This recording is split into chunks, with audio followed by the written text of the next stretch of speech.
how dichotomies and pluralities dismantle the balance, peace, and unity in our world.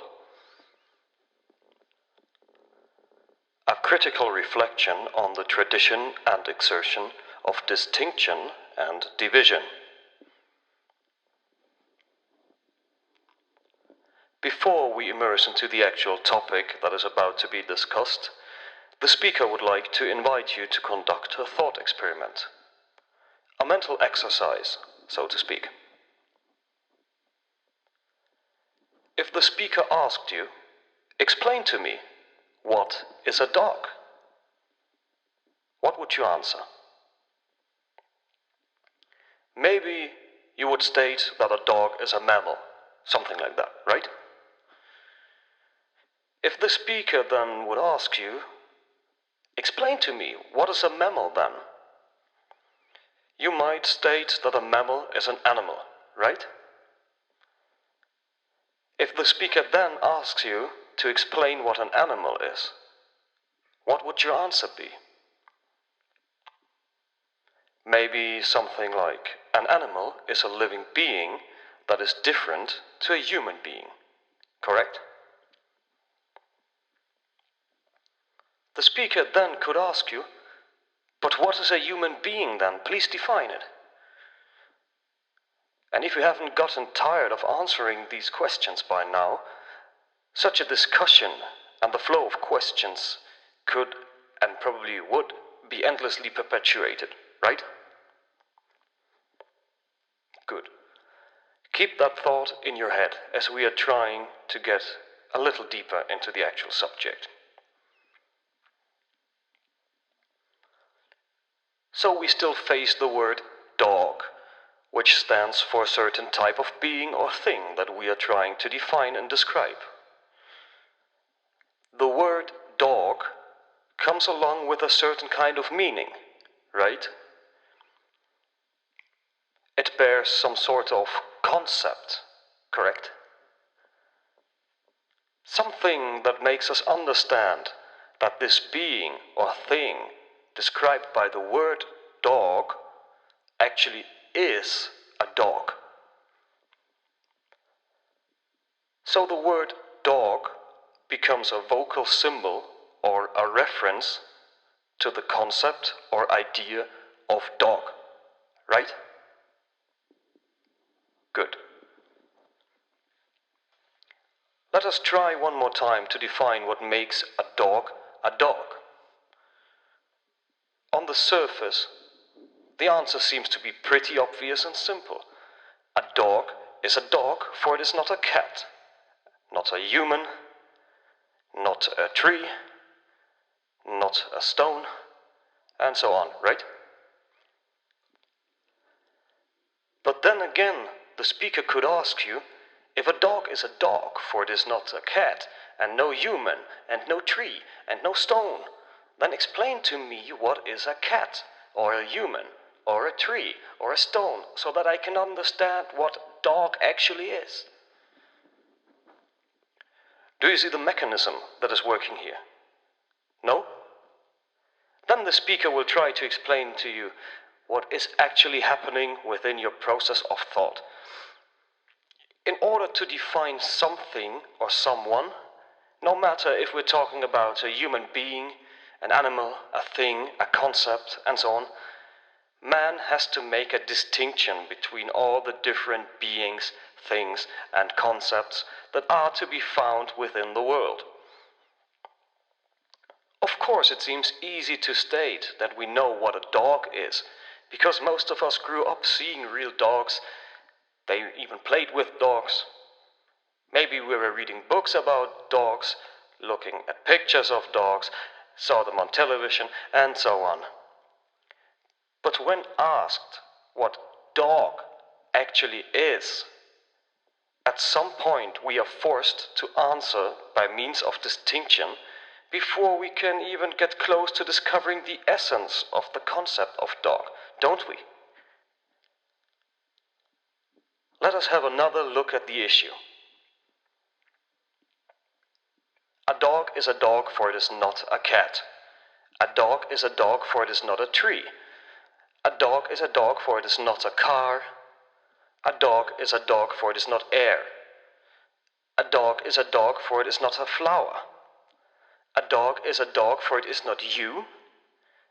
And a dog is a dog, for it is not me.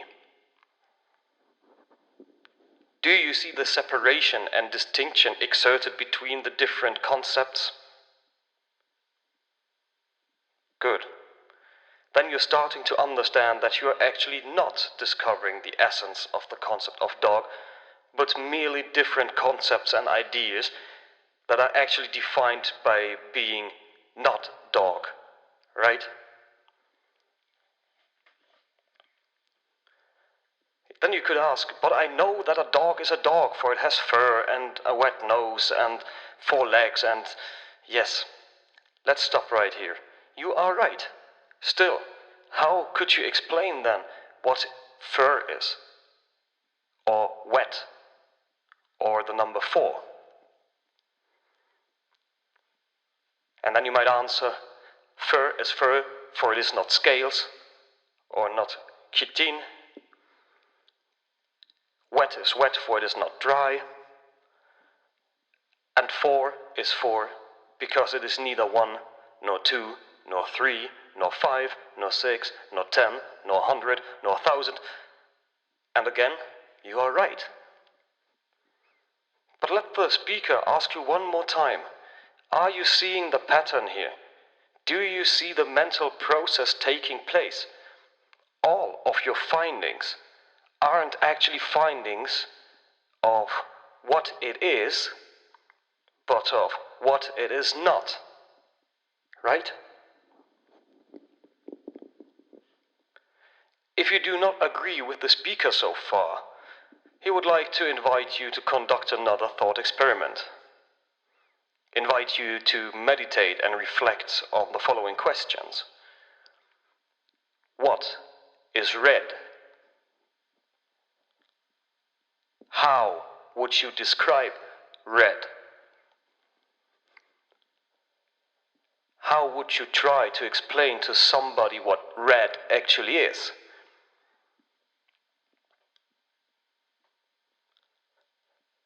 If you are done thinking, reflecting and meditating, you probably reach the point at which you must admit that you can only define red by the statements that red is not blue, or not green, not white, and so on. Correct? Subsequently, you might face the problem of being unable to actually define what blue, green, and white actually are, and what they mean, right? Good. Then we shall continue. So what have we learned from this realization? In order to gain so-called understanding, we seem to be in need of distinctions. These could either be dichotomies or dualities. Think of examples like male, female, good, bad, black, white, big, small, up, down, and so on. Or these distinctions could be pluralities. Think of the colors: red, blue, green, purple, brown, and so on. Think of numbers: 1, 2, 3, 4, 10, 15, 20, and so on. Other examples of pluralities could be religions: Christianity, Islam, Buddhism, Taoism, Hinduism, and so on. Those pluralities could also be nationalities or ethnicities, and so on. If you're still having trouble following the thought process, let us take a look at the concept of nationalities as such. What are nationalities? Basically, nationalities are merely mental concepts or constructs of thought that stand in opposition to one another. What does that mean? Simply put, it means that the speaker, for example, is German, whereas you, as the listener, are most likely not German. See the similarity illustrating the same concept we discussed with things either being dog or not dog? It does not matter if we are thinking about the concept of Dutch, English, Japanese, Bulgarian, Bolivian, and so on. Whatever applies to you doesn't matter. But all of these concepts would inevitably inherit the characteristic or attribute of not German, right? While it makes perfect sense to have the ability to distinguish between things, beings, and concepts throughout our everyday life in order to make sense of the world and navigate through the world, there is a danger hidden. The danger of thinking in distinction arises as soon as this evolutionally hardwired pattern of thought is linked to, or even based on, a political or maybe religious ideology.